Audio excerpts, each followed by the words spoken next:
no Jesús, de la vida de Luisa, pero se ciñe a la vida de Luisa. Digamos que no hay ninguna truculencia ni ningún truco de ficción histórica que ayude a avanzar la novela, ¿no? Y a mí eso me parece un logro muy especial. También demuestra el gran conocimiento que tiene Manolo de la historia, del arte, de la imaginería, no solo de Luisa, sino de todo el mundo, porque claro, te ilustra en ese mundo del taller, por ejemplo, te ilustra maravillosamente bien en escenas ambientales de la ciudad de Sevilla, cuando su padre la saca a ella a pasear, cuando su padre la lleva a un auto de fe, o sea, son cuestiones que realmente, aunque sean ficticias, son necesarias en la novela, ¿no? Y en ese sentido, soy su editor, la tengo que vender, la tengo que elogiar, pero aparte de eso les digo que sinceramente y personalmente creo que es una novela histórica especialmente bien construida, porque también es muy fácil crear, digamos, la típica trampa, ¿no? De la ficción, ¿no? Porque Luisa hubiera estado metida en un lío, no sé, o incluso alguna cosa que se sugiere. Es verdad que la relación con Luis Antonio de Arco es una relación que es difícil, porque, y ahí, por ejemplo, hay algo de maestría también literaria cuando Manolo refleja una tensión de Luisa como artista reconocida y no reconocida, a la sombra de su marido, siendo ella verdaderamente la gran artista, pero no hay una posición, por ejemplo, de falso feminismo para esa época, porque sería absurdo poner a Luisa Roldán aquí haciendo reclamaciones, por ejemplo, feministas, en un tiempo en el que eso no era posible. Y eso se contiene en la novela muy bien, y se explica muy bien, y sin embargo tú lo entiendes las pequeñas frustraciones que ella tiene. Después te agarras también mucho al tema suyo con los hijos, ¿no? A su vientre, que tuvo tela de niños y aparte de eso tuvo abortos, y siempre estaba embarazada y tal. Y me gustaría un poco que glosaras eso porque creo que es uno de los grandes aciertos del libro, el no acudir a ninguna trampa de ficción y sin embargo enganchar con cuestiones muy humanas. Mira, yo partía en la novela de una dificultad. Hemos hablado antes de muchos libros anteriores, todos de historia, de ensayo, pequeños relatos, algunos, pero una gran novela no me había metido en ella, a pesar de haber escrito muchas otras cosas, ¿no? Claro, yo tenía un problema que era, bueno, ¿hasta dónde puedo inventarme? Porque yo soy historiador, sí, yo no soy dado a inventarme, Se sino nota el rigor quiero, histórico de la quiero, novela, sí. quiero buscar. Y luego hay otro problema, creo que hay un problema en las novelas históricas escritas por historiadores, y es que constantemente están queriendo dejar constancia de que saben de historia y dan muchos datos históricos.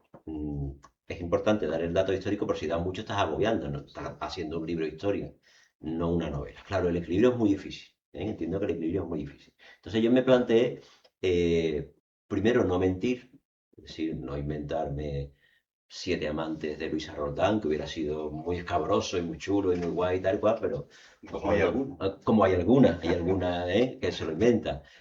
O no inventarme, que os digo yo, un personaje transexual alrededor de Luisa, porque, bueno, fuera exótico, no, no. Hubo casos en la época, pero bueno, lo hubiera metido como un calzador, no, no.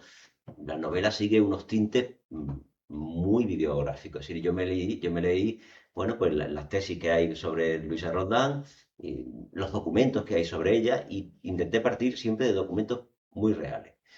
Intenté partir de mucho de la historia de Sevilla, es decir, la historia de Sevilla está muy reflejada ahí, porque ella, bueno, nace 3 años después de la epidemia de peste de 1649, y una ciudad que se está, bueno, rehaciendo, ¿no? Y su padre y su padrino y tal y cual hablan de que, bueno, es una niña que trae un pan bajo el brazo. ¿Por qué? Pues porque en esos años había motines por el precio del pan, ¿no? Entonces yo lo estoy enlazando siempre con constantes que son constantes reales. Y cuando Luisa pasea por una Sevilla real. Lo que pasa es que aquella Sevilla real es apasionante, porque en un palmito de terreno te podías mover de la riqueza a la pobreza, de la intelectualidad al mendigo, de la gran gloria a lo gran mundano. Estaba la catedral, que era un centro artístico espectacular, pero es que a muy pocos metros estaban, bueno, las 2000 salas de prostitución que había en torno al Arenal, ¿no? Y eso estaba en un palmito de terreno. Entonces no había que inventarse mucho, aunque nos fuéramos metiendo en esos ambientes en unos ambientes que te podían ofrecer, no sé, que ya pasé y entre en la iglesia de San Hermenegildo, por ponerte un ejemplo, que era una iglesia jesuita. Y ahora se encuentra que hay una homilía allí, y en la homilía hay un sacerdote que con dos muñequitos está explicando el bien y el mal, y está hablando de Dimas y de Gestas, del buen y del mal ladrón. Claro, alguno que lea la novela y diga, vaya el rollo que se ha inventado. No, es que eso es verdad. Es que los jesuitas, como eran unos grandes oradores y unos grandes predicadores, había un orador en Sevilla que usaba, pues imaginaros, dos muñequitos de guiñol y hacía una especie de teatrito para explicar las homilías. Esto lo cuentas hoy y te dicen, vaya, vaya la iglesia moderna, como está metiendo tal. No, es que eso existía en el siglo XVII. Entonces, eso tú lo metes y te da mucho juego el pensar que ella tuvo un enorme contacto con los conventos. Los conventos están muy presentes. A ella, no voy a meter en muchos detalles, pero intentan meterla en un convento. ¿Eh? ¿Eso es real? No, no lo sabemos, eso está inventado. Pero pudo ser posible. Si antes cuando tú tenías muchos hijos, alguno iba para el convento directamente. Era muy típico. Entonces, a ella puede que a lo mejor el padre en algún momento dijera, esta es la que puede ir para el convento. Pues puede ser, pues puede ser. Y aparece su relación con las monjas, porque en los conventos sevillanos sí que estoy seguro que hay muchas cosas. De hecho, yo las que coloco son reales. Es decir, coloco que hay cosas suyas en Santa María de Jesús, que las hay sin duda ninguna. Probablemente la imagen de Santa María de Jesús, probablemente un nacimiento que hay interior y algunos de los niños de Jesús que hay en el interior en el convento de Santa Ana, que hay obras atribuidas a ella sin duda alguna, y algún que otro convento. Entonces, eso permite ir encajando. Cuando ella va a algún convento gaditano o cuando va a alguna iglesia gaditana, pues permite ir encajando en los sitios donde ella suponemos que vivió y darle una ambientación que es una ambientación real. Y luego tiré de muchos elementos alrededor biográficos de ella que en realidad tampoco está fabulado ninguno. Es decir, desde el loco Amaro que aparece por ahí dando un discurso y discute con el propio obispo, eso está recogido en un libro de la época, hasta, bueno, la presencia de una esclava mulata, que puede parecer al que lea el libro y no conozca mucho la vida de Luisa, que hay una esclava mulata, es un caso que es real, una esclava mulata que tienen en su casa, que cuando la compra por una determinada cantidad, bueno, al cabo de 9 meses tiene una niña, y le ponen de nombre María, y al cabo de 10 meses, al mes siguiente la venden de nuevo. Claro, tú dices, ha comprado una esclava, tiene una niña en muy poco tiempo y la venden de nuevo, tal. Esto sí que huele a literario. Hay un ataque de cuerno o algo. Eso está basado en una realidad. Es decir, está el contrato de compraventa, su esclava María, que le faltaba un diente, que era agraciada, tal y cual. Entonces, yo parto de cosas que son reales. Hombre, le das un leve toque literario, evidentemente, porque tienes que construir a partir de ahí, pero son elementos reales. Entonces, todo aquel que vaya leyendo la novela y que vea el ambiente, que os digo yo, de cuando se describe a Carlos II, pues las descripciones de Carlos II son descripciones basadas en descripciones reales. ¿Que eran intencionadas? Pues claro, porque había mucha gente en Europa deseando que Carlos II, bueno, pues fuera una catástrofe porque se estaba viendo que el poder había que repartírselo. Y las descripciones muchas veces venían de franceses, de austríacos, tal, interesados diciéndonos lo malísimo que era Carlos II, que en realidad probablemente no era tan malo porque fue una cierta etapa de estabilidad en España. Entonces, a mí me gusta colocarlo como un personaje como todos en la vida real, con muchos matices. Sí, Luisa, que es una triunfadora o una fracasada, pues tiene momentos que se siente fracasada y tiene momentos de triunfo. Y sobre todo tiene, que yo creo que eso, he insistido mucho en ello, tiene una parte vital que es muy importante en sus obras. Y es que ella se le murieron al menos 4 hijos, al menos. Dos de ellos documentadas en el mismo mes. Claro, eso mentalmente es un golpe mortal. Pero ella no deja de producir en todos los años en los cuales vive la muerte de hasta 4 de sus hijos. Ustedes imaginaros que si estoy hablando de eso, estoy hablando de hasta 7 u 8 embarazos. Lo digo porque hay dudas, digo 7 u 8 porque hay dudas, que conllevan que alguna de las obras las hiciera embarazada con su barrigota, y una cosa es modelar el barro, pero otra cosa es coger una gubia y un cincel, entonces, y una escofina y coger un trozo de madera, entonces eso vitalmente nos habla de una persona que, claro, tú ya te tienes que imaginar cómo es fundamentalmente una mujer fuerte.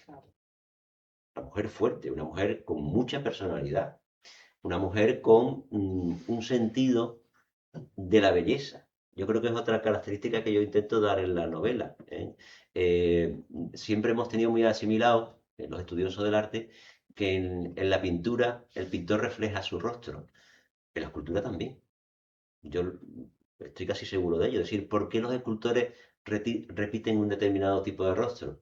Pues probablemente porque se autorretraten ellos. Es lo más fácil. Si yo estoy todo el día viéndome, ¿a quién voy a retratar yo en un determinado momento? Pues yo hay un modelo que seré yo. Entonces, ella está muy plasmada en su obra.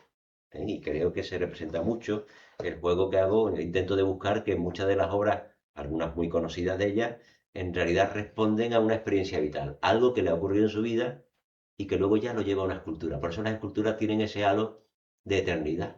Es decir, cuando estamos ante una obra de esta, y yo eso es algo que he intentado en la novela, yo he intentado buscar que cuando tú veas esa imagen, ya la veas con otros ojos. Me lo dice mucha gente cuando ha leído la novela, y dice, uff, ya es que después de haber leído esto, o algunas obras del padre, pues yo ya es que estoy viendo allí esa historia que tú contabas. Pues probablemente pues porque yo creo que muchas de esas imágenes de Luisa Roldán responden a algo vital suyo.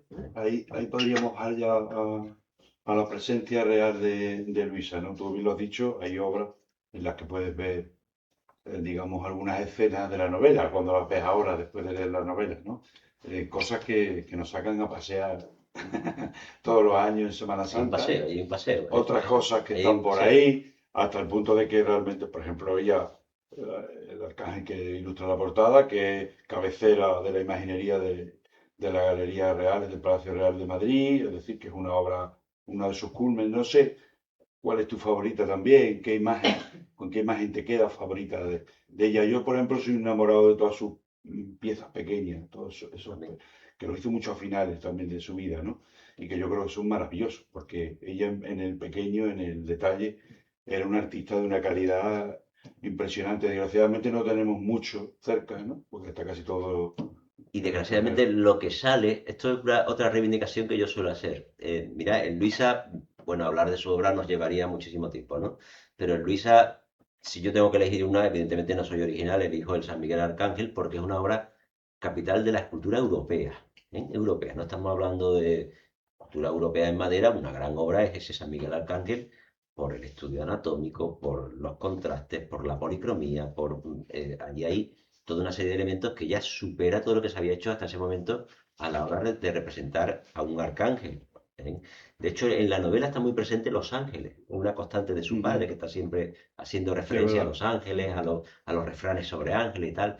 Y ella parte de que la primera obra que conoce en su vida es un arcángel que hace su padre, precisamente un arcángel que hace para Marchena, que es una pieza documentada.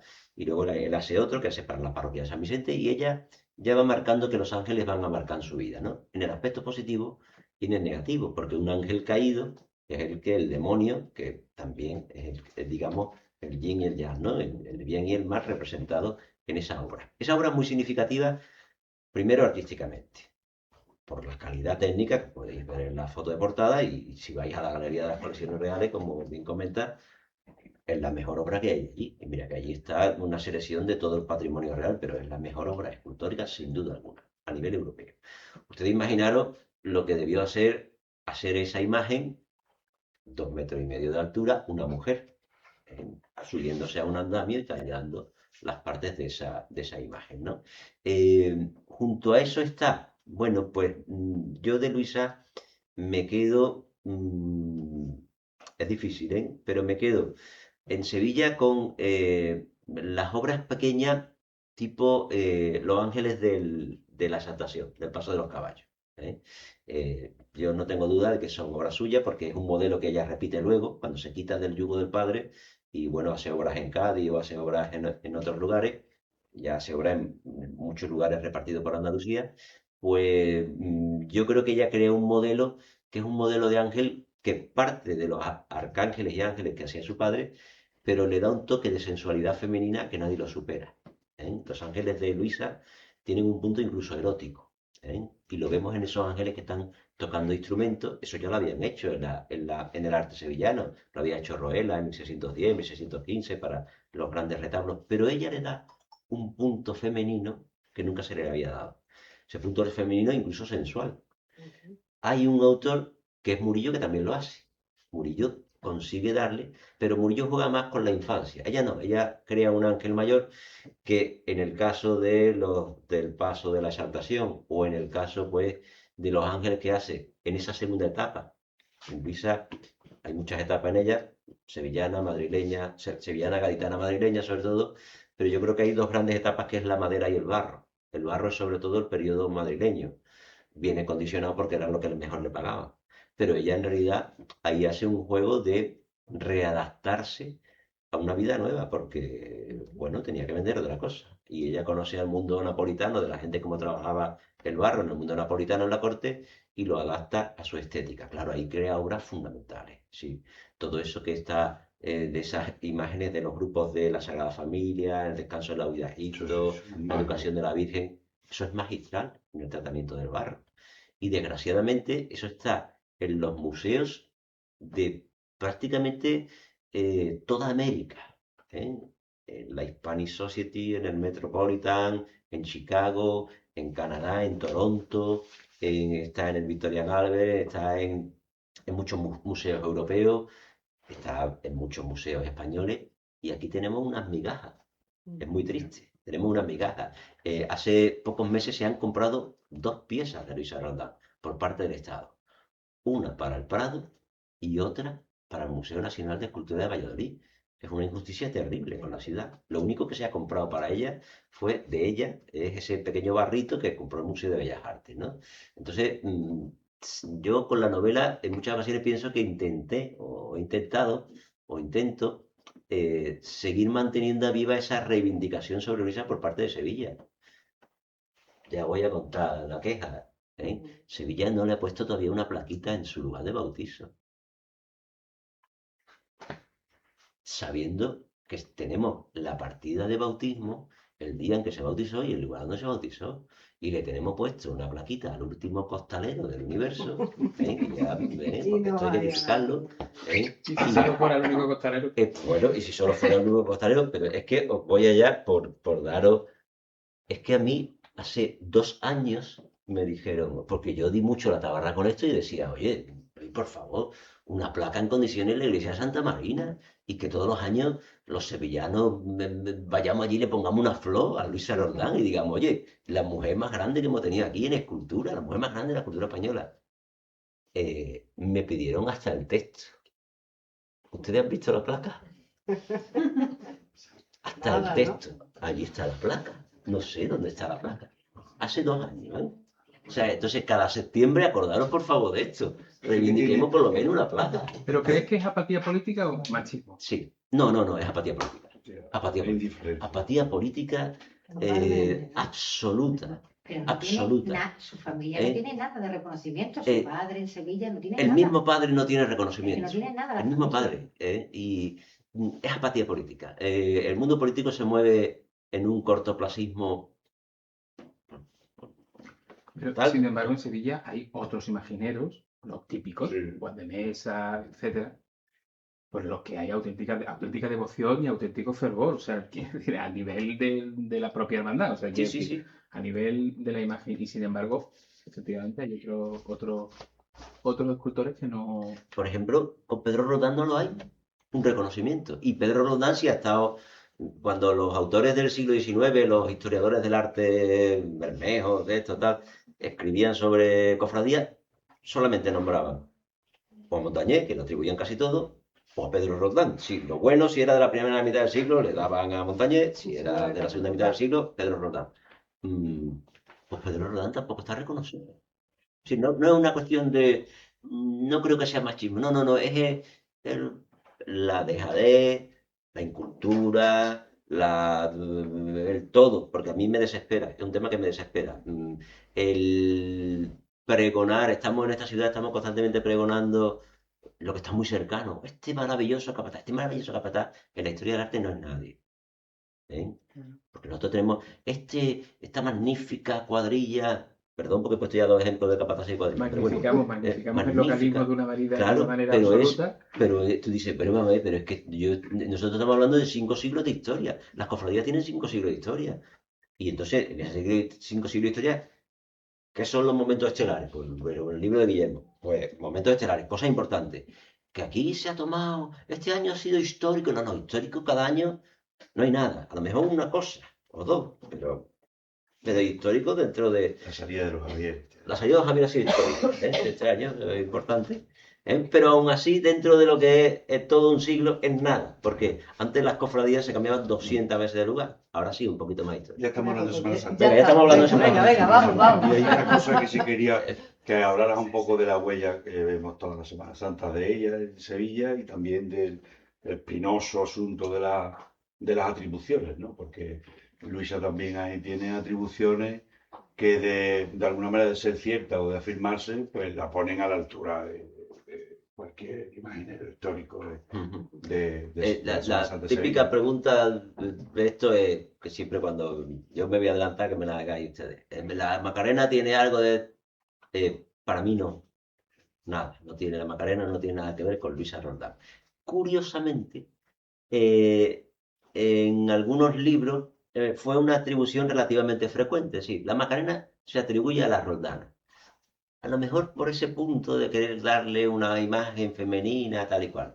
Pero no, ¿no? Yo ahora hablo desde el punto de vista más de historiador técnico. Yo creo que no tiene rasgo ninguno de Luisa Roldán. Bueno, por sus rasgos de ceja, el tratamiento, la forma de afrontar la boca, muchos elementos. Creo que no entra... Hay elementos, pero Sí, no ¿no? hay elementos. Lo que pasa es que cuando me hablas de los rasgos de la cara, pues claro, te digo, Ah, un claro. retoque, Hombre, No, por hombre, favor. medio Eso, retoque. No, eso, en origen. en el origen, En en el origen. Pues ya. Partamos de que cualquier atribución, sobre todo en imágenes de Dolorosa, es imposible. Todas han sido retocadas, todas. Las que menos hayan sido retocadas son normalmente las que hayan estado en un rinconcito, o bien las de altares, porque nunca se han bajado. Entonces, ahí sí tenemos una atribución segura. No sé, por ejemplo, el retablo mayor del Hospital de la Caridad. Pues esas imágenes se han bajado una vez cada 100 años y ni eso. Esas se han retocado poco, o nada. Las de convento. Hombre, las de convento, si tenían una monja apañada esta que retocaba, eso era un peligro. Eso ha existido siempre. Eso ha existido siempre. Pero, bueno, hay muchas que están con la policromía original y tal. Mucha suciedad en alguna ocasión, o incluso añadido. Vamos a darle un poquito de clara de huevo, un poquito de yema, para darle... Eso se hacía. Pero bueno, eso sale. En una restauración científica sale, se quita. Pero las dolorosas se han maquillado, retocado, tocado, tal. Entonces, las atribuciones son dificilísimas. ¿Por qué nos tenemos que guiar? Hombre, pues por los documentos. Documentos que tenemos de ella. Bueno, pues el documento que tenemos es la Soledad de Puerto Real, es la única documentada realmente, como dolorosa. Ella dona a la Hermandad de la Soledad de Puerto Real una imagen, que esto es muy emocionante. Ella, lo del término donación, evidentemente esto estaría contratado, pero llegaron a un acuerdo que aparece como donación, porque nadie dona 3 imágenes simplemente porque le dediquen una misa.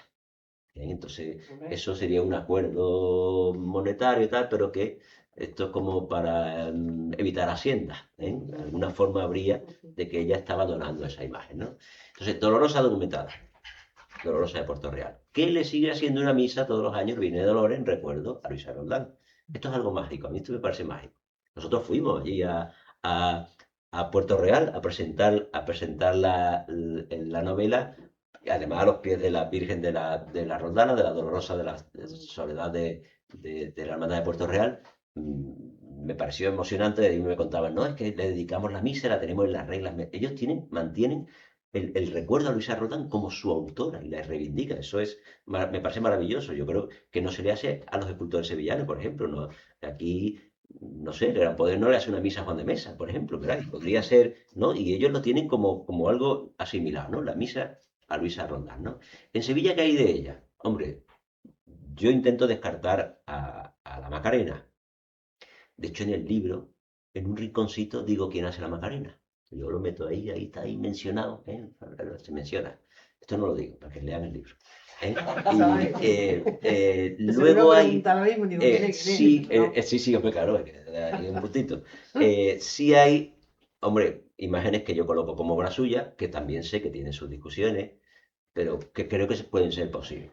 Creo que puede ser posible la estrella. Yo sé que ahora hay muchos autores que dicen que no, pero puede ser posible por determinados elementos de los rasgos. Yo sé que hay otra imagen en San Ildefonso que tiene una policromía que probablemente no sea original, que puede tener, pero por cronología y por forma puede ser suya. El tratamiento de la boca puede ser suya. Entonces yo se la doy.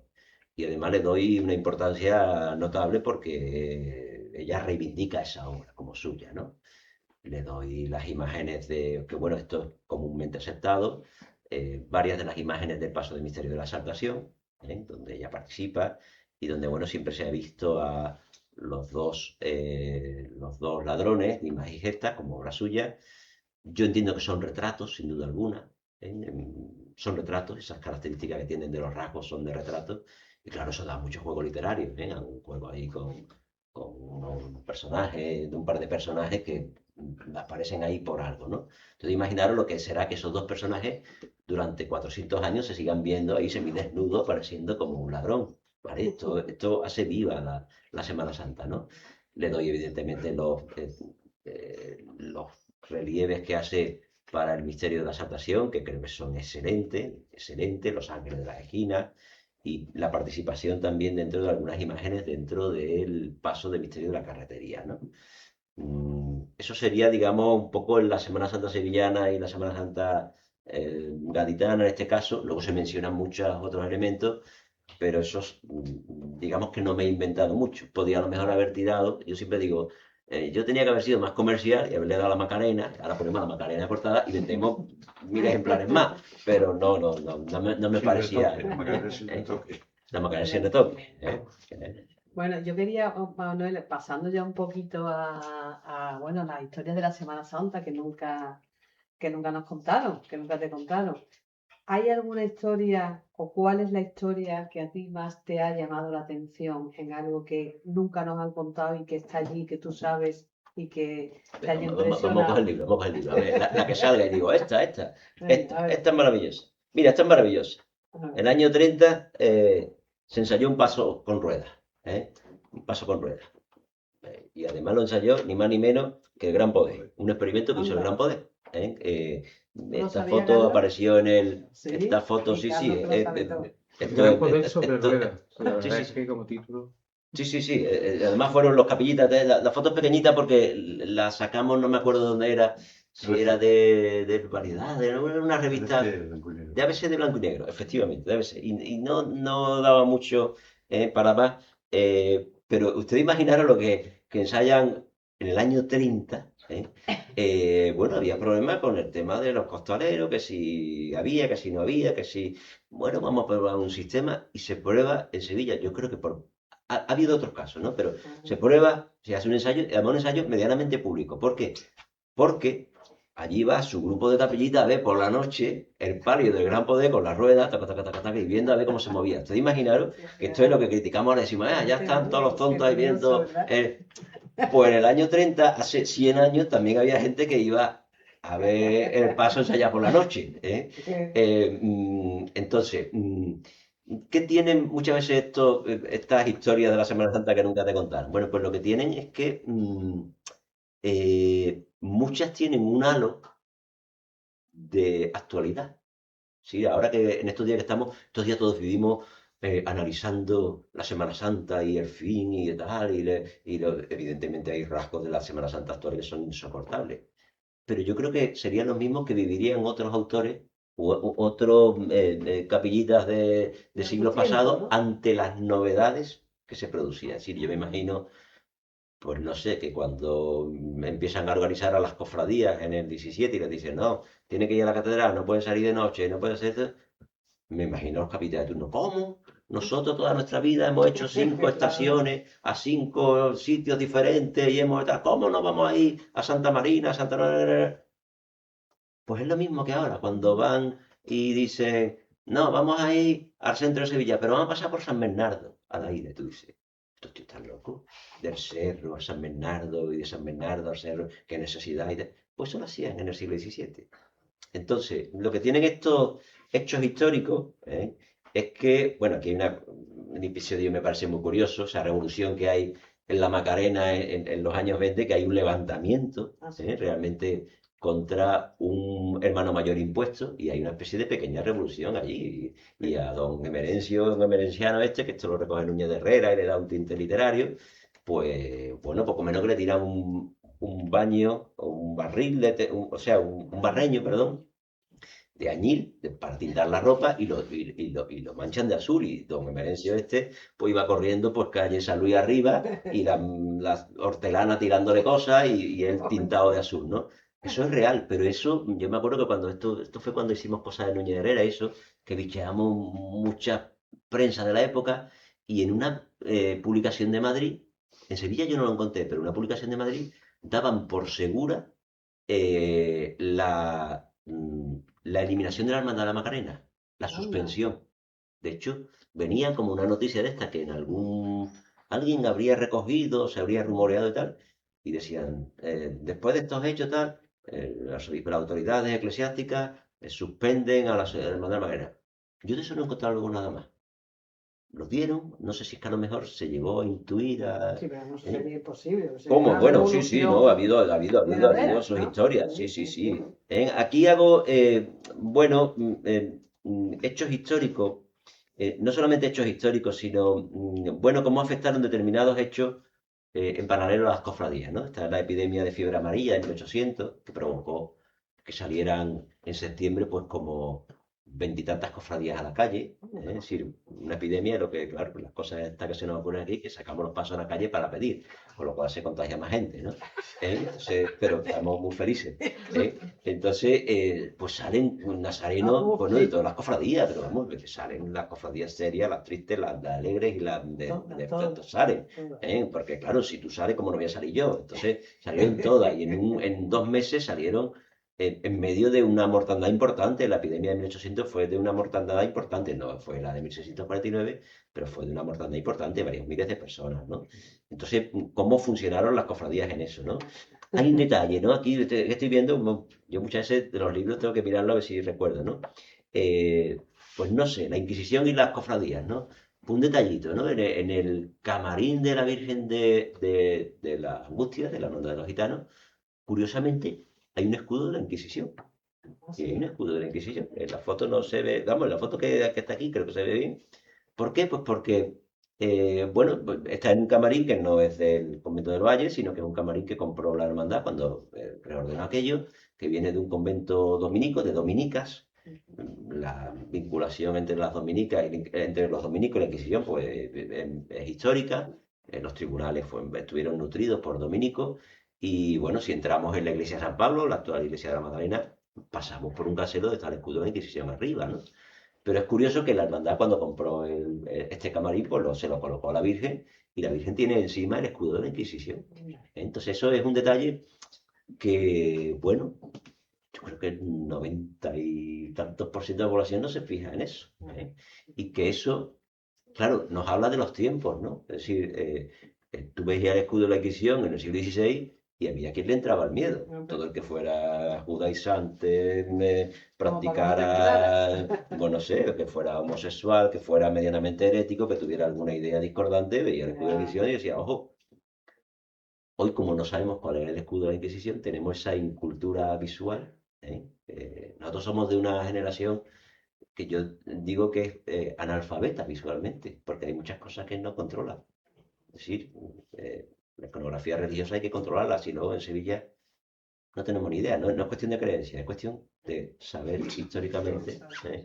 Entonces, yo solo, en los alumnos de instituto es fundamental, es decir, que el alumno sepa que, oye, que esta es la Virgen, y que este es Cristo, y que este está San Pablo y este es San Pedro. Básico, ¿por qué? Porque si no, no te enteras de 2000 años de historia del arte, ¿no? Entonces, esos son los paralelismos que hago en este libro, ¿no? O como, no sé, Ocampo hizo una imagen, que es la imagen del Cristo de los Negros, a imagen y semejanza de una que ya había hecho y que está en Honduras. Eso es curioso, ¿no? La catedral de Comayagua, si mal no recuerdo, ¿no?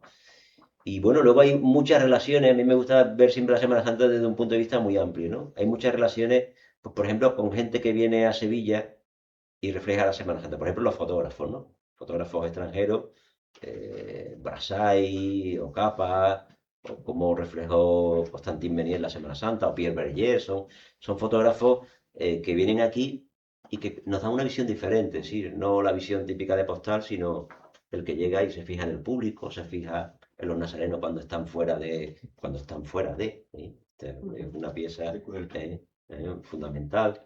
Este año que tanto nos hemos quejado y es una realidad de la basura que hay en las calles, ¿no? Pues ahí tenemos la foto famosa de esos nazarenos de los gitanos en el año 1973, si mal no recuerdo, creo que es la fotografía.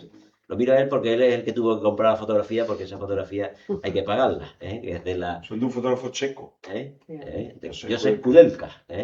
Y Josef Kudelka, pues pertenece la foto a la agencia Magnum y hay que comprar la fotografía. Digo porque muchas veces también tengáis en cuenta lo que es un libro, ¿no? Si esta portada hay que ponerse en contacto con la agencia Magnum, que es la dueña de los derechos, y hay que pagarle para que pueda salir la portada.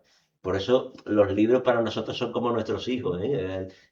Desde aquí hasta aquí que tenemos al Nazareno detrás ahí, Basilón fumando con la señora, eso lo hemos trabajado mucho, para que, bueno, o el pie, que no lo he dicho antes, pero el pie de la Rondana que está ahí, donde ella reivindica su condición de sevillana, ¿no? Pues todos esos hechos. Hay un discurso que también hay que decirlo, que Manolo, aparte de este libro, tiene otro, que Estampa de la Semana Santa, que nunca te enseñaron. Tiene una historia de la Semana Santa de la Transición, que es un libro que cada vez llega a más gente y se nota, porque es un libro que cuenta muy bien desde el punto de vista histórico y sociológico lo que supuso la Semana Santa en la transición política reciente nuestra, ¿no? Del discurso de esto va a desaparecer, de la gran explosión que se dio de la Semana Santa cuando la llegada de los gobiernos democráticos. Tiene algunas otras obras, algunas más divulgativas, más como Historia General de la Semana Santa con Álvaro y con Paco. Pero yo sí quisiera hacer un elogio también de esos libros, porque yo creo que esos libros tienen una virtud esencial, y es que han renovado la mirada y el conocimiento que podemos tener de la Semana Santa. Y la amplían mucho, no solo, que está bien ver el cortejo, ver la imagen, ¿verdad? Sino qué significados tiene eso. ¿Qué significado tiene, por ejemplo? ¿No? Es decir, que no perdamos de vista que salen cosas que desconocemos, es decir, el escudo de la Inquisición o, por ejemplo, la hermandad de la Victoria, como se dice, ¿no? Después de la Guerra Civil, hay aquí hermandades que salen todavía con una imaginería de la victoria en la Guerra Civil. Todo este tipo de cosas, dibujantes, fotógrafos, artistas modernos, viajantes extranjeros, realmente te cambian, creo que la visión. Yo creo que eso, los libros de Manolo están siendo fundamentales. Y lo digo también porque la editorial recibe un poco ese feedback también, ¿no? La gente que te dice, oye, me leí este libro, me entraba esto, entonces no veo esto igual. No veo esto igual, ¿no? Y eso yo creo que es muy interesante, ¿no? Que a través de un conjunto de escritos como los que hace Manolo, que son para mí alta divulgación, una divulgación muy buena, de mucha calidad, pero que quiere llegar al máximo de público posible, pues verdaderamente hacen que cambie un poco la percepción que tenemos de la Semana Santa. Y Manuel, yo quería preguntarte a ti una pregunta así muy genérica y a la vez también un poquito particular, ¿no? Pero, ¿cuál es tu visión de la Semana Santa? Y otra cosa. Visión actual. Actual. De cómo está actualmente. Sí, cómo está actualmente. Y otra cosa más. Si tú tuvieras que decirle a alguien que viene de fuera, que no conoce esto, ¿no? Y que no conoce la Semana Santa y que además pues no es creyente, ¿tú qué le dirías para hacerlo venir aquí y decir, oye, tienes que ir allí? ¿Por qué? A ver, yo la respuesta a esa la tengo clara. Venga, hay unas playas muy bonitas en Andalucía. Unas playas maravillosas a ver, lo digo en broma, pero lo digo en serio. A ver, la Semana Santa ha sido entendida universalmente por gente extranjera. Es decir, hay extranjeros, cuando Peiré dice esto de lo sé porque lo he vivido yo, eso es la vuelta final de qué nos pasa el lunes de Pascua. oye, que tienes un vacío ahí, que una vez y te dice, yo casi una semana estaba viendo salir amargura y tal y cual, y el torbellino emocional, ay, y aquí estoy, un vacío tal, y esto os lo cuento porque lo he vivido yo. Pues esto lo explica un tío de fuera, Anda. no lo explicó No de un aquí. sevillano, lo explicó un tío de fuera. Entonces, ¿puede venir alguien de fuera que conecte? Claro, claro.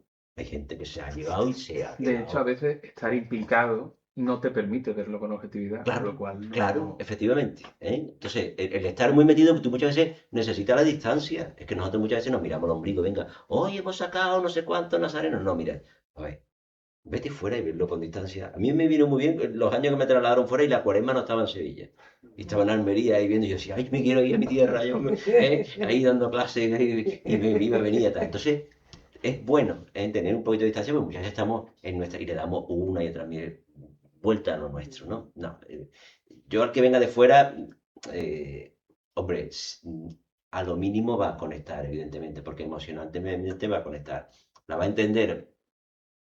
Bueno, esto no es cuestión de entenderlo, sino es de una vivencia emocional sobre todo, ¿no?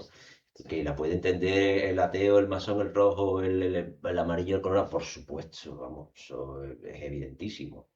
Cada uno desde una perspectiva, pero la puede vivir a fondo, pues claro, sin duda, ¿no? Pero que las playas son muy bonitas, ¿eh? Playas de esta isleta, ¿eh? Luego, ¿cómo veo lo actual? Pues esto ya nos daba para otro día, que Daba vengamos, para otro para otro libro. día. A mí normalmente los análisis de la Semana Santa me gusta primero reposarlos, es decir, los análisis de Semana Santa, eh, nunca hay un momento que diga, nosotros ya llevamos como 10 o 15 años diciendo, esta es la última, que es que esto ya, o se le da el cambio a la carrera oficial. Eso tú coges los periódicos de hace 20 Sí, años y sí, pones sí. lo mismo. Mismo, Pones lo ¿no? mismo.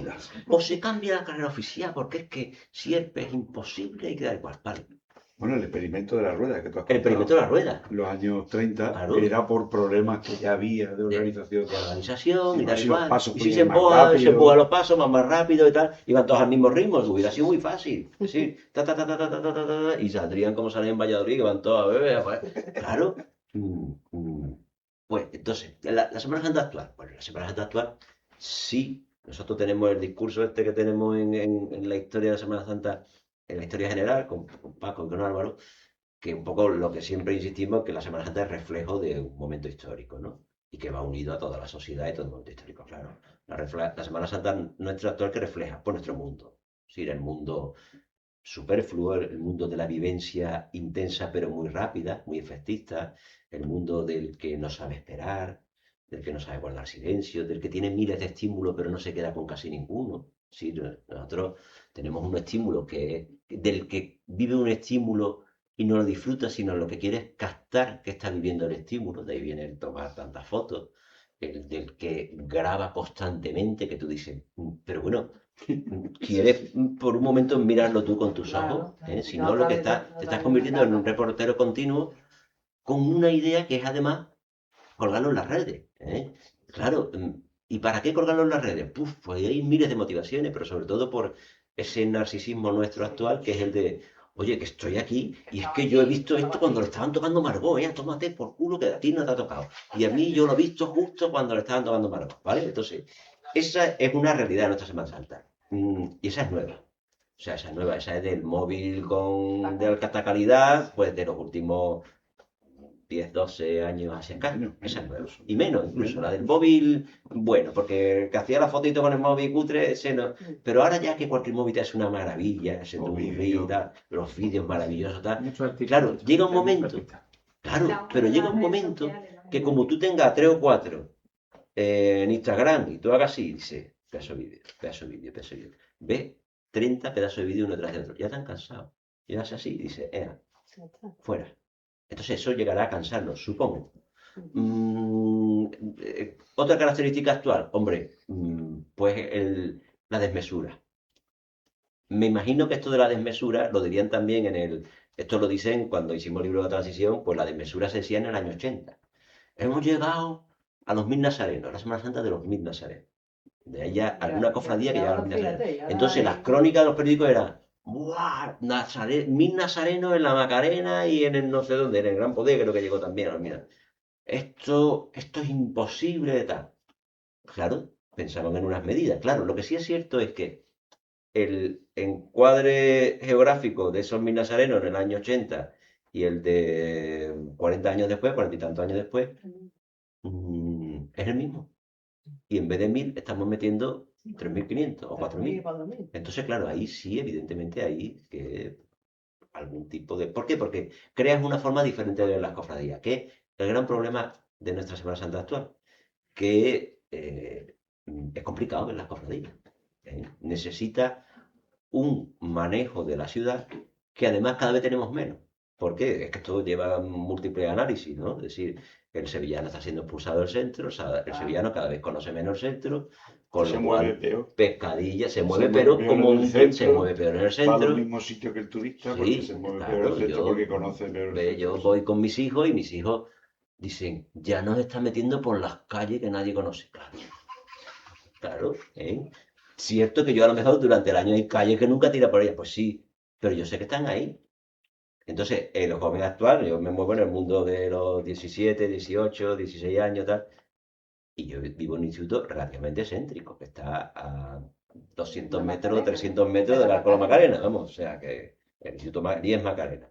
Y en el Díez Macarena todo el mundo vive de ahí hacia el norte. Ni idea de moverse por el centro. Ellos manejan la Seta, no la Encarnación, la Seta, la Catedral Y poco más. y poco más. Tú le tienes Que que no dar les hace referencia. falta. Ten en cuenta que tienes un móvil que le geolocaliza. Oye, Efectivamente. tengo que ir aquí. Claro, Y yo no me voy a aprender las calles, no me voy a Claro. memorizar nada. Yo No, ni me voy a ir pongo mirando, Google, sino voy a ir mirando claro. aquí. a ver Es por dónde que me el llevo. cofrade Soy actual capaz va de así y te observar. ve a los Ella, chavales exactamente, es diciendo lo que decías a la antes, izquierda, no ves la foto de fuera de la foto, la estás viendo a través, o sea, ves la Semana Santa a través a través de la pantalla. de la pantalla. Pues esto es lo mismo, o sea, recorre Sevilla porque a lo mejor te la estás recorriendo entera, pero no la estás mirando. Hombre, es que nos crea una especie de incomodidad innecesaria. Es decir, y además es de público joven, que eso es muy llamativo. Es decir, lo que se ha visto este año, que ya lleva es una tendencia de muchos años, es que, oye, el público joven es el más cansado del universo, es que se sienta a lo que le echen. Es ese público acostumbrado a que, bueno, somos todos en realidad, ¿no? Pero es ese público que está acostumbrado a que tiene una pantalla de televisión y puede elegir cualquier cosa, así con Netflix y va pasando, no tiene una capacidad de retentiva, ¿no? Entonces, se sienta y yo creo que espera a lo que pase. ¿Y qué conoce? Pues El Salvador, la Encarnación, tal, 3 sitios Sobre básicos. todo si hay bares. Si hay bares se Vale. memoriza. Sí, No hay problema. y a lo que pase. Entonces, tú te quedas sorprendido con que tú veas que hay gente de 18 años, de 19 años que están tumbados en la calle 2 horas antes de que vaya a pasar por allí una cofradía que tú dices, oye, pero tú no estás incómodo ahí, comiendo pipa. Es una sociedad contemplativa, comiendo pipa. Entonces, eso sí crea una Semana Santa que yo me imagino que se irá o se regula con el tiempo. Los experimentos de la regulación por parte de los poderes siempre han tenido muy malas idas y venidas, tienen Sí. pendulazos. Eso tiene sus pendulazos, pero alguna actuación habrá en limitación. Y además las limitaciones son muy buenas porque crean tensiones. Esto a mí me parece maravilloso. O sea, yo estoy esperando que digan, se prohíben y nada más que se pueden sacar 2000 nazarenos. ¿Cómo? A mí me va a decir tú que yo saco 2000 nazarenos. Usted no sabe que nosotros somos hermanos de esta cofradía, ¿verdad? Y tú ahí sacas 2500. Tú te quedas. Sí, ellos se tienen que ir. Yo que Bueno, pues ellos se tienen que ir. continuamos, Pero yo me quedo con. porque ahora el pero- debate, ahora que la gente pero pregunte, por favor. Que te quedas ahí. Yo me quedo con Claro, ellos. Y Yo me quedo con ahí, ellos. que A lo que muchas me gracias a todos. preguntéis. Y Vale, disculpadme, pero es que problemilla de agenda y Venga. tengo otro acto en otro sitio. Venga, Vale, gracias, nada, Carmen. Oye, gracias. hasta Hablamos. luego, Hablamos. adiós. Venga, hasta luego. Bueno, a vuestra disposición. Pues para venga, lo que- estamos aquí encantados de que ¿Puedo? hagáis Sí, claro, preguntas, Porque me llama la comentarios que atención, queráis, porque como lo que bien has sea. dicho antes, bueno, en el caso de Roldana, conocemos a Roldana porque al final sí pudo firmar algunas cosas y tal. ¿Crees realmente que puede haber más Roldanas por ahí? Sí, habrá más cosas, sí, seguro. ¿Y Seguro se porque, descubrirá? ¿Se podrá saber? ¿Se podrá? ¿O eso de para hecho, siempre? han salido en los últimos... yo el año pasado hice un ciclo de unas charlas y en una de ellas analicé un poco lo que había salido en los últimos años, suyo, sin duda. Y han salido barros en colecciones, sobre todo porque ella vendió mucho particular. Y claro, el particular, bueno, pues en muchas ocasiones, bueno, pues ha conservado y por lo que sea sale al mercado ahora. Porque entre otras cosas, Luisa es muy cotizada ahora, muy, muy cotizada. ¿Eh? Es decir, esto es Y sin totalmente embargo, llamativo. fíjate, ella ¿Eh? murió en la más absoluta pobreza, ¿no? Sí, no lo hemos contado. Vamos, yo lo he contado porque es lo primero que ven en el libro. Es lo No primero y quiero lo desvelar último. Lo nada, primero y lo último. pero bueno, es Le verdad. contesto por Y lo que, por lo que me ha fíjate preguntado. lo curioso. Le contesto y te cuento también eso. Yo creo que saldrán más cosas porque ella debe albergar muchas cosas en sitios que todavía se pueden estudiar. Por ejemplo, conventos. Los conventos, y yo te pongo casos que más o menos puedo haber controlado. Hay sitios conventuales que todavía tienen los interiores, no están muy estudiados, los inventarios están más o menos hechos, pero no están muy analizados. Y hay conventos donde hay piezas suyas clarísimas. Yo recuerdo de Santa María de Jesús, en la colección de Niños Jesús que tienen dentro, algunos suyos, el nacimiento que tienen dentro, que ese sí está estudiado, que aparece en el libro de María Victoria García Olloque y tal. Ese nacimiento es suyo sin duda alguna, en una forma sin duda alguna, ¿no? Pero yo el otro día, por ejemplo, estaba en la Ceresa y veía unas imágenes de los angelitos que hay en uno de los retablos laterales, que está atribuido a Roldán, y esos ángeles tienen la factura de las rondanas sin duda alguna, ¿no? Entonces, pueden salir de conventos y pueden salir de colecciones particulares, porque ella hizo muchas piezas pequeñas y la pieza pequeña, si se ha conservado bien, a mí con el libro me ha pasado una cosa, que aunque sea una novela, pero me ha venido gente para pedirme consejos sobre piezas que tiene. Si tiene, pues mira, esto pensamos, ya hay una tipología de gente que diga, usted firme que es de la Roldana y el porcentaje se lo lleva usted. Entonces, este mundo se vuelve así. Yo digo, no, yo no puedo certificar si no hay un documento y tal, yo puedo dar rasgos que tal y contexto histórico y tal, pero esto no. Os lo cuento porque os hagáis una idea de por dónde se mueve esto en lo monetario. En lo monetario, de lo último que se ha comprado, lo que comentaba antes, de las dos piezas estas que ha comprado el Estado, yo no recuerdo por cuánto salía, pero creo que salían 200 y pico mil euros cada una. Creo que por ahí se movía. Piezas de pequeño formato, es decir, está. Y saldrán más. En la última feria de arte de Maastricht me parece que salió otra pieza, una Inmaculada preciosa, que desgraciadamente me parece que se fue a Londres, me parece que se fue a Londres. Y luego hubo un caso muy flagrante que fue el de el grupo del entierro de Cristo, que es un grupo que salió, estoy hablando ya de esto desde hace más de 10 años, ¿no?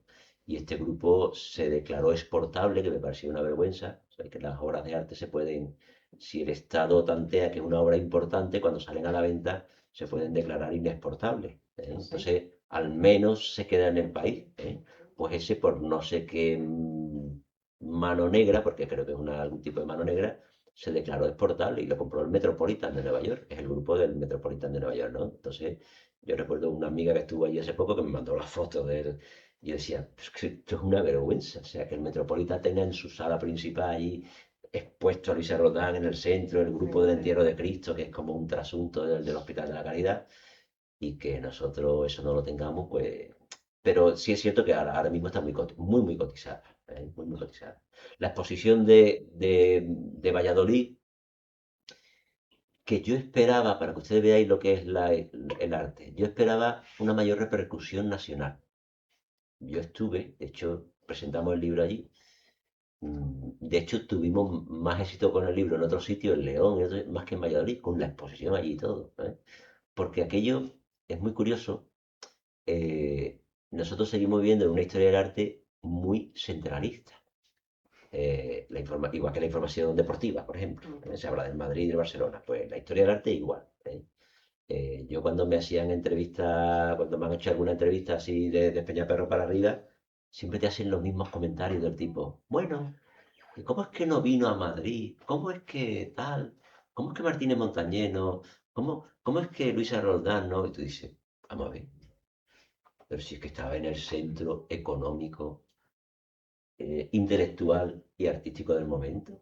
Si es que esto era una corte de segunda, el centro artístico, es decir, es que Luisa Roldán, yo eso intento dejarlo claro en el libro, es que Luisa Roldán en Sevilla conoce a Murillo, a Valdés Leal, bueno, a todos los trata, a Roldán, a su padre, a todos los miembros del taller, a Arsetal. Bueno, conoce a los intelectuales del momento, es decir, un Justino de Heredia, un Miguel Mañara, los canónigos de la catedral, es decir, gente con una altura de mira intelectual importante. Y luego se va a una corte, que es una corte supersticiosa, que le están poniendo bebedizos a Carlos II, que están ahí constantemente conspirando sobre si hay brujería, sobre si no, sobre una corte de la nobleza, de esa nobleza agraria castellana que es más, no tiene ese punto intelectual que tenía, pues no sé, los Medinaceli en Sevilla o la casa de Pilato, eso eran centros culturales. Entonces, eso te lo preguntan desde Madrid y no lo comprenden. Te dicen, no, es que, ¿cómo es que no vino a Madrid, que era el centro? Porque no era el centro, Claro. porque el centro era Sevilla. O te dicen, es que la escuela castellana y la escuela andaluza. Tú dices, vamos a ver. La escuela buena de escultura española es la andaluza. La escuela castellana está en un buen nivel, pero en un peldaño inferior. Eso lo podemos decir aquí, ¿eh? Por ahí no hay que discutir, hay que discutir. Más cosas que queráis saber. Carlos. ¿Vosotros no habíais sido compañeros? Te iba a comentar. Habíais Sí, sido compañeros. sí, sí, qué sí, pena, sí, ¿no? sí, sí, sí, sí, sí, sí. Hace tiempo ya. Hace Unos tiempo. cuantos años. Sí, sí, sí. Es que esto es el recordatorio. Y otro hándicap de las mujeres artistas era que había un alto porcentaje que podían morir en los partos. Sí. Una famosa pintora de Lebrija llegó a los 30 años porque murió en uno de los partos. O sea, se acortaba a veces la vida artística por motivo de riesgo de vida. Claro. Si estaban casadas. Yo eso intento reflejarlo mucho en el libro porque a mí eso me parece realmente brutal. Es decir, primero que los partos eran muy peligrosos. Los partos eran muy peligrosos para la madre y para el niño. Por eso se morían tanto. Es decir, ella tiene un parto y el niño muere. Y era muy peligroso porque evidentemente, bueno, los métodos, los medios eran nefastos, ¿no? Eran muy peligrosos el primer año de vida de los niños, pero la mortalidad infantil era especialmente dura. Y luego a mí me gusta imaginar mucho, por eso le doy mucha importancia en el libro, porque es que además es frecuente, es decir, ella se llevó embarazada años de su vida, si tuvo tantos embarazos, estuvo embarazada. Y ella no deja de trabajar hasta, bueno, pues hasta el final de su vida. Por cierto, tengo que responder lo de antes, que no te lo respondí. Entonces, es un hándicap que muchas mujeres, pues sí, es verdad, hay mujeres que mueren antes. No es su caso, aunque ella muere joven, con 50 y pocos años, pero con una vida, la verdad que muy intensa, es decir, una vida larga. Pero claro, era un hándicap añadido para las mujeres, sin duda alguna. Y también era un hándicap, evidentemente, el cuidado de los niños. Es decir, hay muchas mujeres artistas que dejaron de trabajar cuando ya empezaron a tener niños. Eso es muy frecuente, es decir, mujeres que tuvieron un cierto nombre, pero llega el momento de los niños y se acabó. Ya la sociedad las condenaba a la casa, cuidado de los niños y tal. Entonces, a mí me gusta mucho imaginar cómo Luisa, pues imaginaros, con dos, tres niños pequeños, seguía trabajando. El cincel o el barro, entonces ahí, pero eso lo lleva a sus obras, es decir, hay una imagen preciosa que es los primeros pasos del Niño Jesús, que es un barro, en los primeros pasos del Niño Jesús, que está, es muy gracioso, está San José, que es un personaje así agachado, como el abuelete, que está, y la Virgen María, y lo están guiando al Niño Jesús andando con una sabanita, como se ponía antes a los niños para que aprendieran a andar y no se cayeran, ¿no? Claro, eso era su casa, seguro. Igual que Murillo lo llevaba a sus ángeles, pues ella lo llevaba a su casa. Te he dicho que no te he respondido lo de antes. Sí, ella muere firmando una declaración de pobreza, ¿vale? ¿Quiere decir que era pobre? Hombre, no exactamente. La declaración de pobreza se firmaba cuando, hombre, no debería tener mucho dinero. Ella, toda su etapa madrileña, está constantemente quejándose de que no le llega el sueldo. Ella la nombran con todo su... Le costó, pero la nombran... De hecho, el arcángel es la confirmación de su nombramiento como escultora de cámara de su majestad, pero ahora una cosa es el título, otra cosa que cobrara bien. Ella fue nombrada, pero nunca la trataron con ese nivel. Nunca vivió en las casas de la corte, vivió de alquiler, vivió de prestado. Sí la protegieron gente de la nobleza, el duque del Infantado, que tuvo mucho patrocinio con respecto a ella, pero ella realmente vive siempre escribiendo cartas constantemente que no le llega el sueldo. y que tengo 3 meses de retraso. Y además, cartas muy curiosas porque esto está anotado en los archivos del Palacio Real y de la corte y tal. Y dice, bueno, es que tengo 2 niñas y a las niñas hay que mantenerles la comida y el sustento y la ropa. Y además lo dice así, de forma muy clara, ¿no? Entonces ella está constantemente quejándose de su situación económica. No cobra bien, ¿eh? Sobrevive y no cobra bien. Cuando fallece, hay varias operaciones, digamos, comerciales. Su marido era el que se queda como comerciante de su obra, eh, que no llegan a buen puerto. El nazareno que hace para Sisante, bueno, en realidad no lo hace para Sisante, sino que lo hace para el Papa, y el Papa se muere. Se lo intenta vender al rey y el rey se muere. Y ahora se quedan con el nazareno ahí, hasta que al final una vez que ella fallece, la familia lo acaba vendiendo al rey, y el rey lo dona, qué mala suerte, al convento de Sisante de Cuenca. De qué mala suerte, pero no podía haber donado a Sevilla, tendríamos un nazareno maravilloso de Luisa Roldán. El convento de Sisante de Cuenca lo saca una vez cada 100 años, ¿eh? Este es un desastre, ¿eh? Es una cosa extraordinaria. Hace unos años lo sacaron porque era así, sí. Yo siempre pensaba que no se quedarán cuando llueva. O sea, que lleva 200 años sin salir. Es un desastre, ¿eh? Entonces, ella, cuando fallece, firma un testamento, que es un testamento tradicional, las fórmulas tradicionales, ¿no? Y hace declaración de pobreza. Claro, declaración de pobreza se hacía para evitar que las deudas pasaran a tus herederos, ¿eh? Entonces, ella debía estar en una situación económicamente delicada, no es que estuviera mal viviendo, pero económicamente delicada. Entonces, firma la declaración para que, hombre, los herederos no carguen con no heredaran las deudas, ¿no? Pero sí, evidentemente, era una situación delicada porque allá las entierran de noche.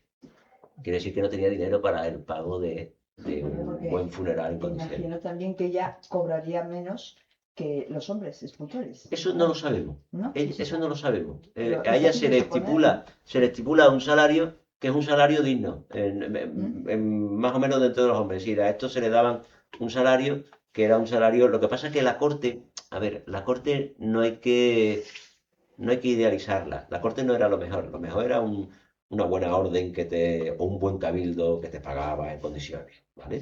O una buena hermandad. Las hermandades no pagaban muy bien entonces, ¿eh? Es decir, no eran las mejores pagadoras, nunca lo han sido. Las hermandades tenían siempre ahí, ¿eh? Había hermandades y hermandades también, ¿eh? Pero los que pagaban bien eran las grandes órdenes.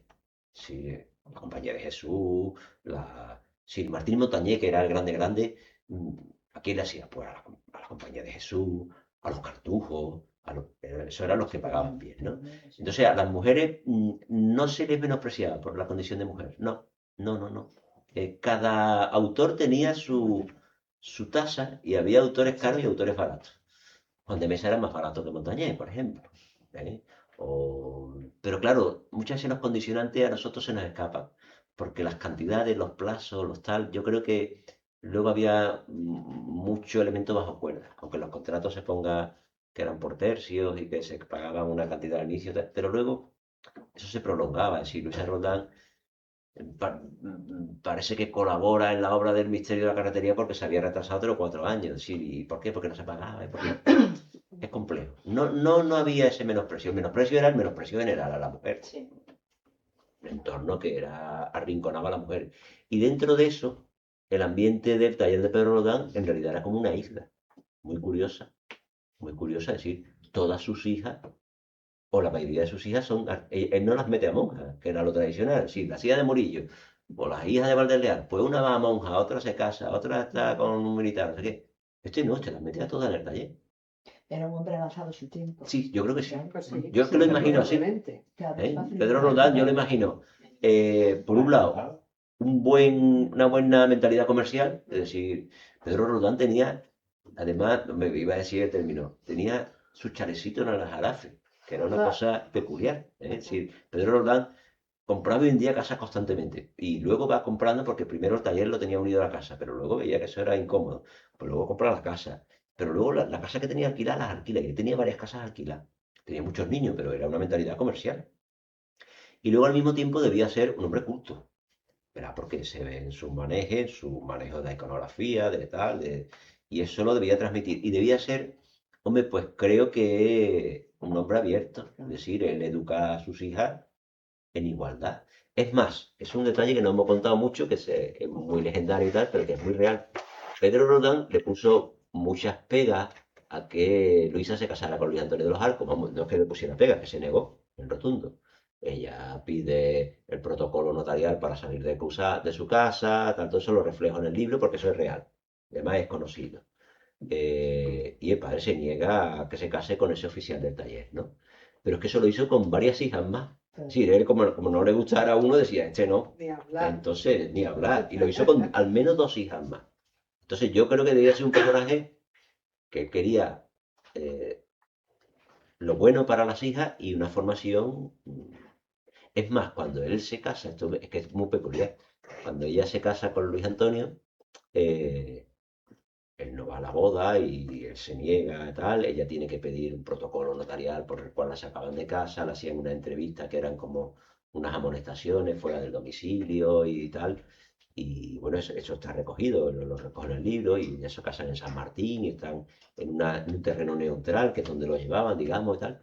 Ellos se casan, ella se va a vivir a una casa de los padres de él, pero ellos siguen trabajando los dos en el taller del padre, porque el padre debía tener muy claro de decir, bueno, yo me cago en tu muela, te has casado con quien yo no quería, pero tú vas a seguir trabajando en el taller porque los dos van a ir. Luis Antonio de los Arcos tampoco debía ser mal escultor, ¿eh? También tiene una leyenda negra ahí en torno a él, que si le puso los cuernos, que si tal, hombre, eso da mucho juego, es literario, pero bueno, estamos hablando del siglo XVII, donde la infidelidad era una cosa eh, evidente, ¿no? Más cositas, una cosita. Hace muy poco, no sé si un mes o un poco, no recuerdo en qué cadena, pero creo que echaron un documental.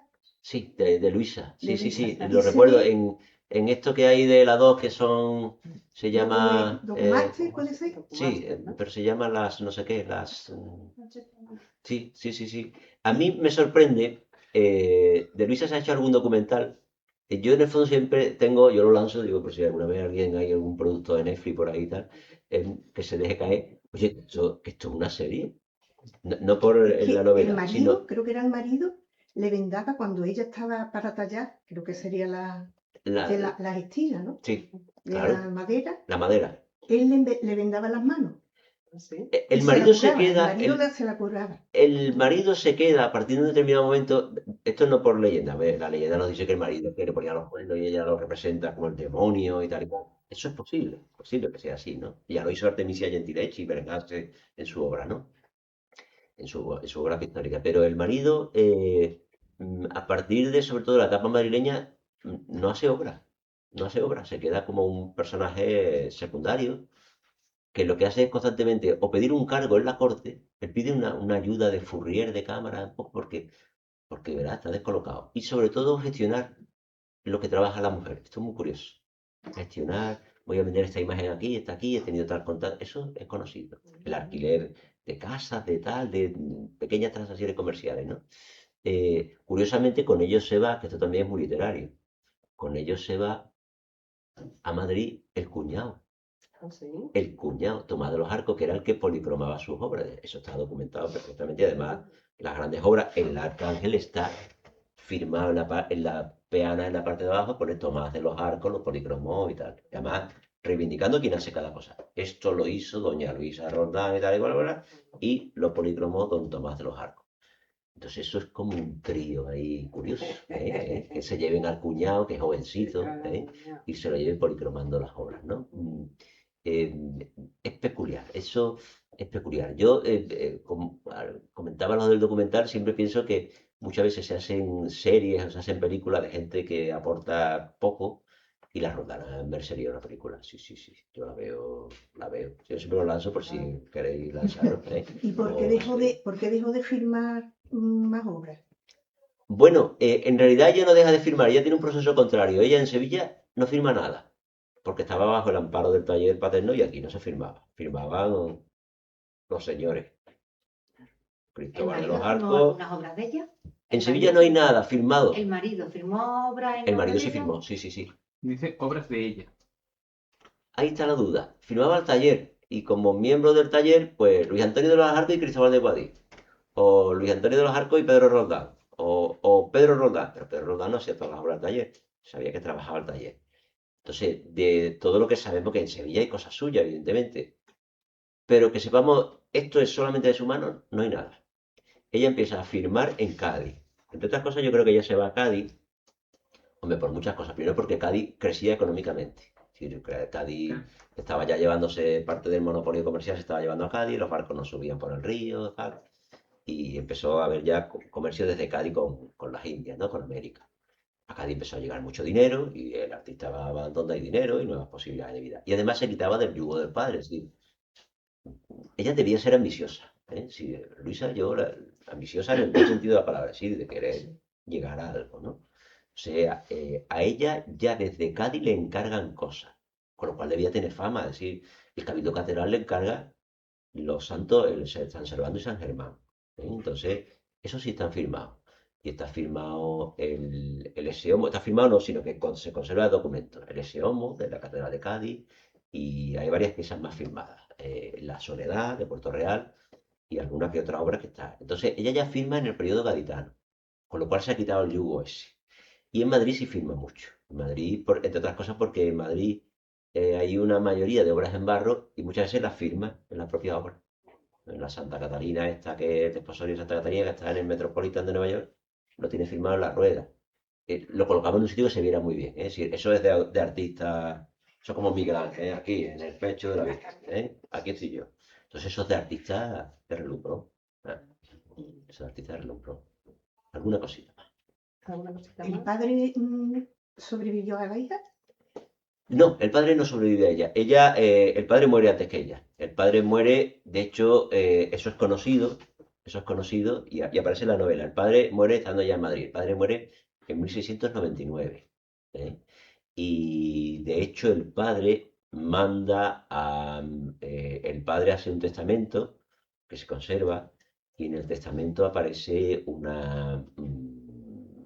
bueno, un reparto equitativo entre los hijos, cuenta una serie de cosas tal, y proporcional, es decir, ella está en el testamento de su padre, o sea que ella no acabó peleada con el padre, ni mucho menos, ella mantuvo contacto con el padre. De hecho, para ella es una carga emocional el no haber estado con su padre cuando muere, ¿no? Y el padre, no, el padre no sobrevive. El que sí le sobrevive es su marido. Y su marido es el que, es más, uno de sus hermanos va a Madrid como albacea para el reparto de su parte correspondiente. Y eh, el hermano también consigue ser nombrado escultor de cámara de la corte. Y hay un hijo suyo que hace unas gestiones y en la Academia de San Lucas, esto es muy curioso porque en la Academia de San Lucas de Roma consigue que le den el nombramiento como académica a Luisa Roldán. Y ese nombramiento, esto es real todo, o sea que hay documentos de eso. Ese nombramiento llega a manos de la familia Rodán justo el día que se muere, justo cuando se muere, en enero de 1706. Es decir, es súper, no sé por qué Netflix no hace una serie de esto. Nada, que vamos a proponer, vamos a proponer Ya que todo el ha mundo. comentado eso, es Exacto. curioso porque es una cosa que no he comentado. Yo el libro intenté darle un formato rítmico. Todos los capítulos son iguales. Para los que lo hayáis leído o los que lo vayáis a leer, todos tienen 8 folios. Todos. Y todos tienen una especie de nudo, como los capítulos de Netflix, para que vayan rapidito así. Y que tú empieces, se desarrolle y que al final digas, y es como si le saliera debajo, continuar el capítulo, y vuelves al otro, ¿no? Yo cada capítulo intenté, claro, esto a lo mejor es deficiencia del que no ha escrito novela antes y quiere darle un ritmo, ¿no? Yo hice primero un capítulo y a partir de ese capítulo dije, bueno, ¿y por qué no lo hago todo Igual, con ¿no? esos el mismo. 8 folios y que tenga cada uno como una entidad propia, cada capítulo? Entonces cada capítulo, por ejemplo, le piso un título. Si ustedes cogéis el libro, los capítulos tienen un título, además un título que muchas veces se hace Vive Moriturus. Pues Vive Moriturus es una inscripción que hay en la cofradía gaditana tal, ¿no? Vive para morir, ¿no? O sálvate a ti mismo, ¿no? Pues sálvate a ti mismo va por el tema de esos, el buen ladrón y el mal ladrón, ¿no? Discurso de la verdad, pues se refiere al entierro de mañana, al cual probablemente ya asistió, ¿no? Ten en cuenta que aquí hay como muchas vidas paralelas, ¿no? Porque, claro, Luisa yo creo que debió vivir pues cosas como la muerte de Miguel Mañara, la muerte de Murillo. Ella estaba en ese ambiente y todavía estaba en Sevilla y las vivió. Entonces, eso está presente en el libro también. ¿Y los descendientes de la Roldán, algunos se dedicaron a la escultura? Bueno, hay un sobrino nieto que es Pedro Duque Cornejo, sí, sí, fue el que mantuvo. En sus hijos no sabemos, no, hay uno que hay alguna noticia, pero no, de hecho le sobreviven 2 solamente. En que llegaran a edad adulta, solo 2. 7, 8, 2. Y hay alguna noticia, pero mínima, se pierde el rastro, es muy curioso.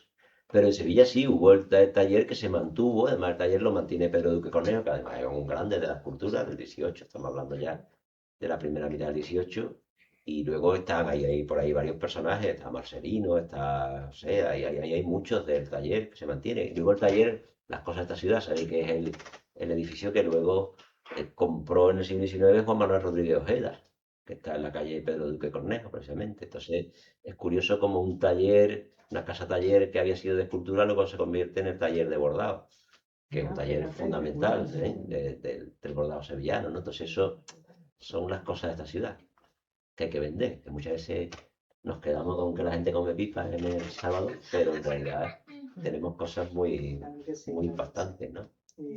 ¿Alguna cosita? Bueno, si tenéis alguna pregunta más o pues nada, pues vamos a proceder. Si alguien quiere que filme Hombre, el claro, libro, para eso estamos. por supuesto que para eso hemos venido. Hemos ¿no? venido a firmar el libro, si alguien lo tiene por Pues ahí. no sé, Lo que sí me voy a ir a un rinconcito por ahí, porque donde aquí, no haya agua. porque Venga. nunca habréis hablado Pues en un nada, sitio. pues muchas gracias, Pues muchas Manuel, gracias. y Muchísimas bueno, gracias a pues todos. un aplauso.